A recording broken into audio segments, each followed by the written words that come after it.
Hello and welcome to Jam on October 11th. We are so glad that you're here. You had a bag that was dropped on your porch yesterday. In that bag were a few activities related to what we're doing this Sunday and next Sunday. This Sunday, we're celebrating what it must have been like for God to have a new home. I wonder what your dream home would be. What are the gifts that your home brings to you? There's also a coloring contest inside your bag from Habitat for Humanity that is encouraging you to ask, what would your dream home look like? And to draw it and send it in so that it arrives by October 24th.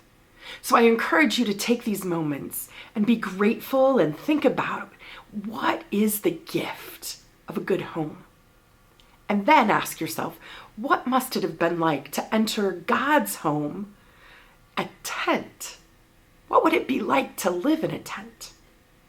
So I welcome you to this week's activities and story and worship time together. If you're not familiar with Jam worship, I'm going to describe it shortly. If you already know what it is, feel free to skip ahead in the video.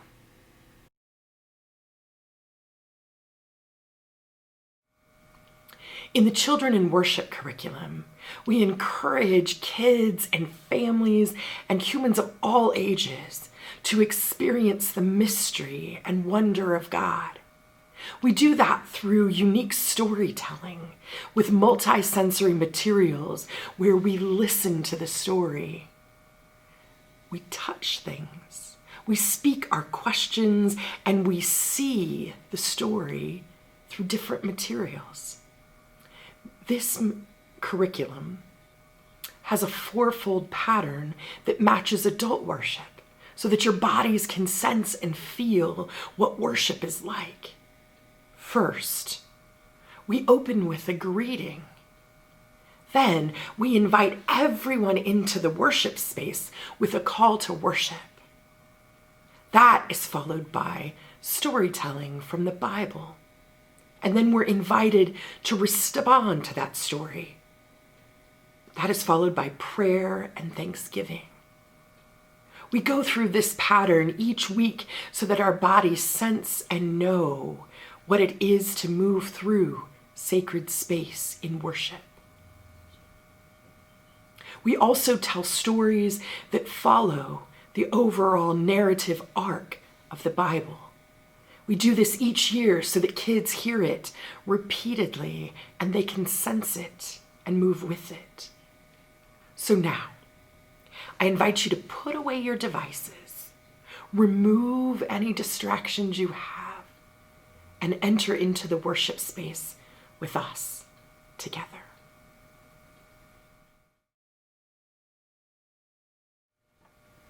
Welcome to the Worship Center.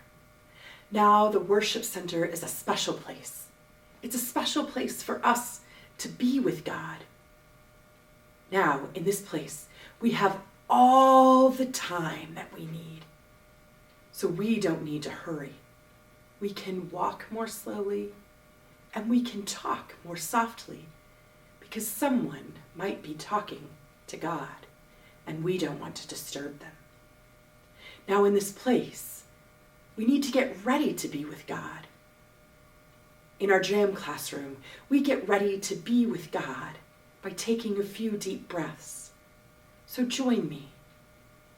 We're going to breathe in and breathe out.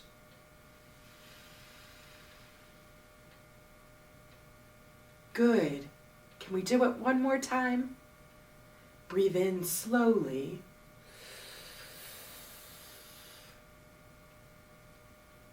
Breathe out.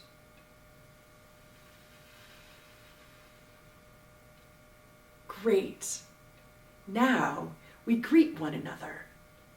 We do that by saying, "The Lord be with you," and the other person responds, "And also with you." Let's try it one time. I'll say, "The Lord be with you," and you say, "And also with you." Good.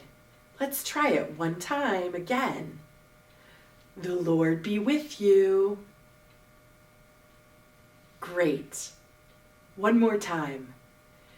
The Lord be with you. Excellent. Another way that we can get ready to hear the stories of God is through singing songs. In our worship center, there are 2 songs that we sing. One song is God, I Adore You, and the other is Be Still and Know. One of the songs we can sing in the worship space is God, I Adore You. You can sing it standing up. You could sing it with your eyes closed and sitting down. Sing it in any way that helps you to prepare for God being present. For me, I close my eyes. Father, I adore you. I lay my life before you. How I love you. Jesus, I adore you. I lay my life before you. How I love you. Spirit, I adore you. I lay my life before you. How I love you. Good. And now we sing the song, Be Still and Know. Be still and know that I am God. Be still and know that I am God. Be still and know that I am God. Good. Now that we've heard these songs, it reminds us that it's the time to hear the story that God is telling for this week. It's a parable, so let's get the parable box out from the shelves so that we can hear the story.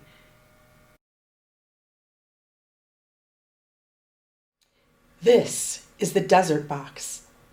Inside is a small piece of the desert. So many important things happen in the desert. The desert is a strange and wild place. At night, it is very cold, but in the day, it is burning hot. There is almost no water at all. The desert is always changing. The wind blows and blows. It shapes and molds the desert. The desert is never the same. God led the people of Israel through the waters of freedom and gave them the 10 best ways to live. Now the people of God were on the way to the promised land, a land that God promised to give them. The people of God loved the 10 best ways to live so much that they wanted to carry them with them. But they needed a way to come close to something so precious. So God told them how. First, they made a very special box. In that box, they would carry the 10 best ways to live. The box was covered in gold. On top of it, there were 2 winged sphinxes, the cherubim, who sat. Inside it were the 10 best ways to live. Now the people needed a way to come to God. they needed a way to get close to the ark. So the priests made a tent for God. So the priests built an altar where they could burn incense. Here is the altar for incense that they built.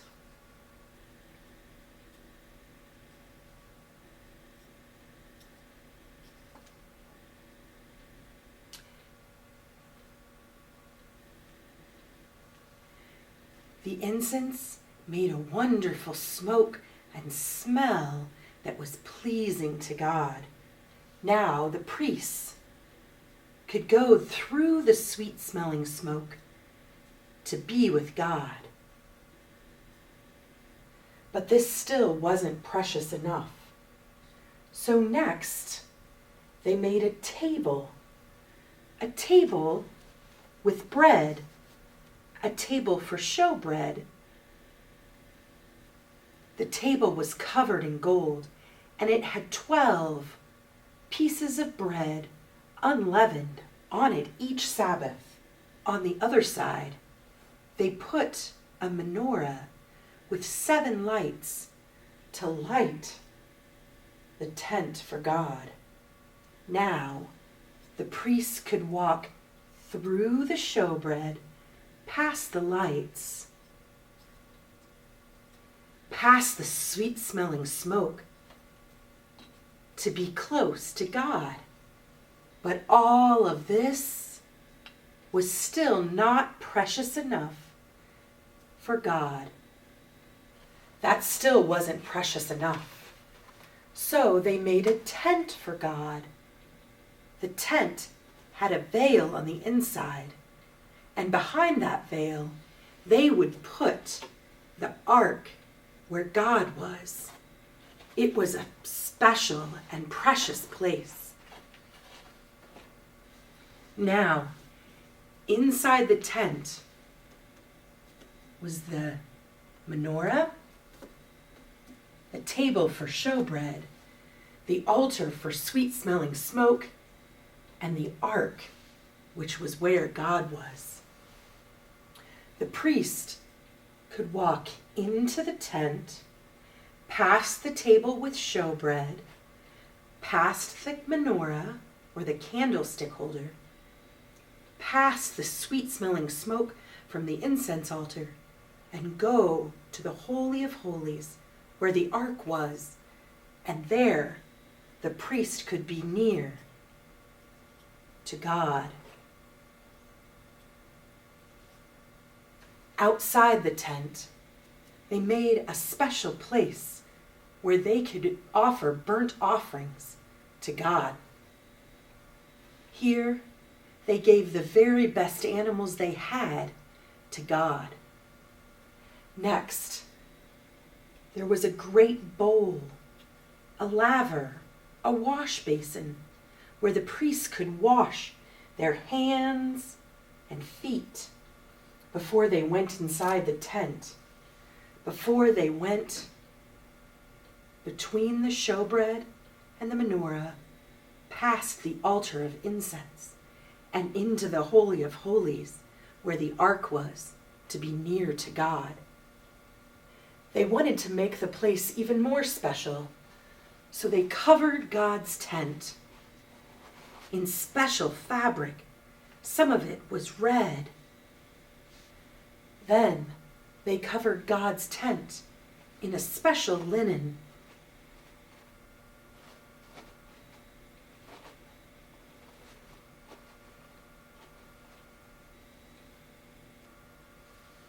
Then they covered God's tent in goat's hair.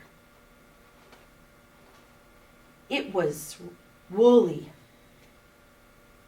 Finally, they covered God's tent with fine leather.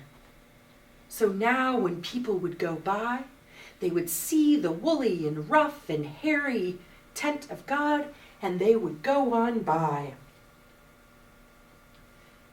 This was still not enough. They could not just leave all this sitting out in the desert. So they put a linen fence around.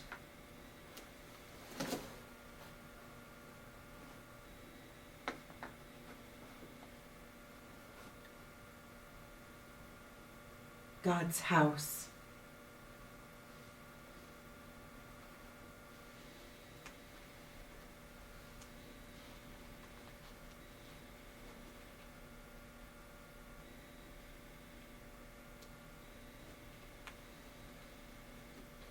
Now they had a special place where they could come near to God. It was a tent for God. So whenever the people of God moved, they could take down the fence and the tent and move it. Whenever the people of God moved, they could pack up the ark and the tent of God, and they could take it with them.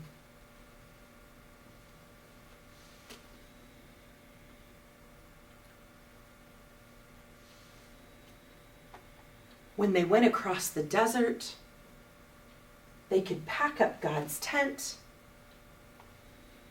and God would still be with them.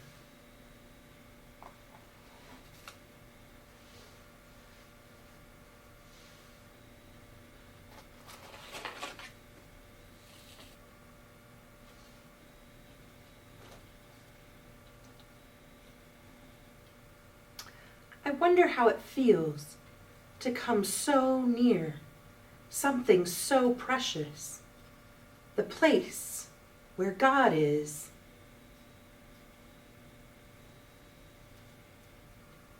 I wonder how the sweet-smelling smoke and incense helped them get ready to be near the ark and close to God.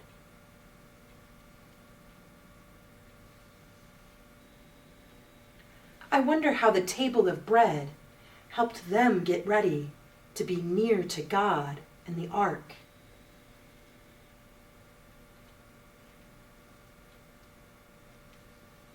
I wonder how the great burning lights of the menorah helped them get ready to be near God and the ark.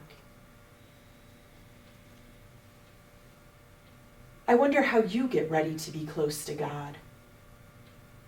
I wonder how it feels to be close to God. I wonder where the 10 best ways to live are now.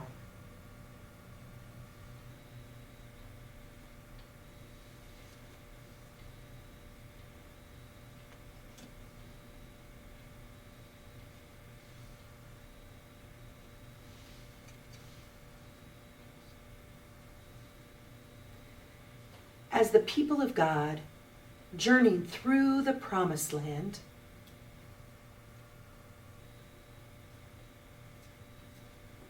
the ark led the way.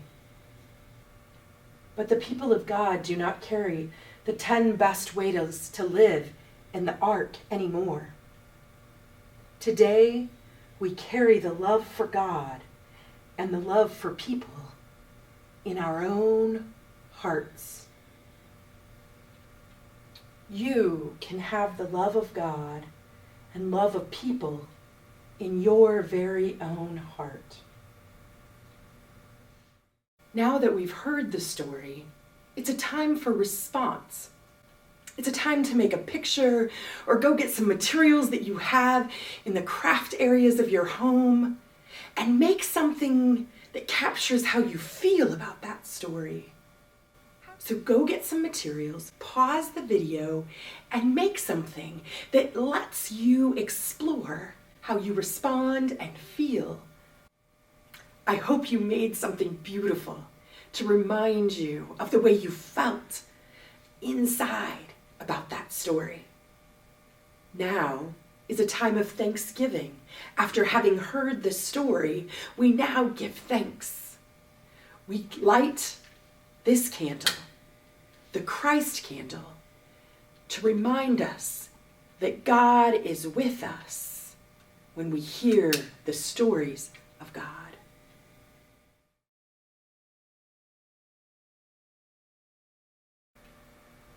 The story we heard is found in the Bible. You can read it with your family by pausing the video, or you can listen to me read it in Exodus chapter 40, verses 1 to 9.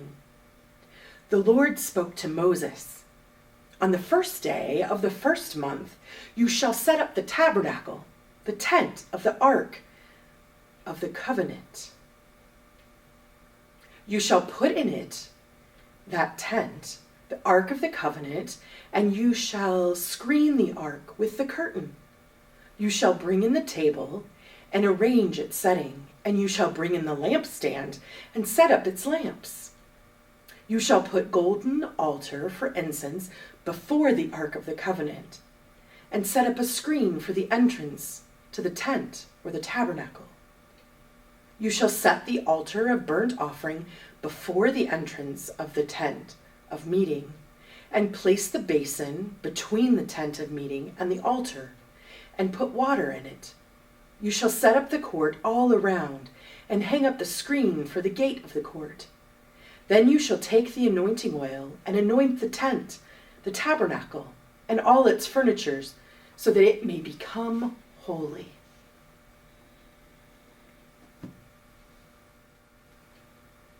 Now that you've heard the story, it's a time for Thanksgiving. You can say thank you for something in the story, something in your craft time. I invite you to turn to the person next to you or someone in your household and tell them something you're thankful for.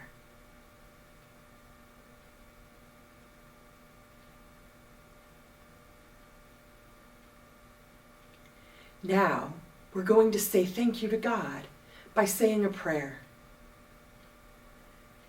Dear God, thank you for being near us.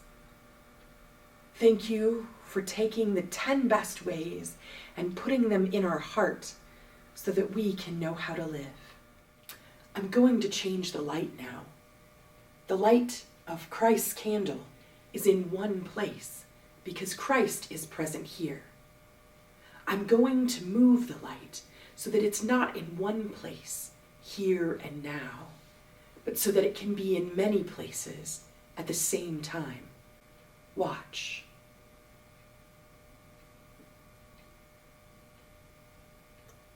Now the light of Christ is everywhere in this room. It's even in your home with you. It's also there all the time. This ends our time of worship. As we go, I want you to take your hands. We call them benediction hands. Warm them up a little. Rub them together. And lift them towards me as I do to you.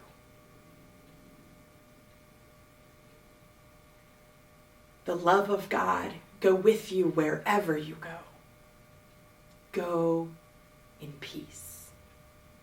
Amen.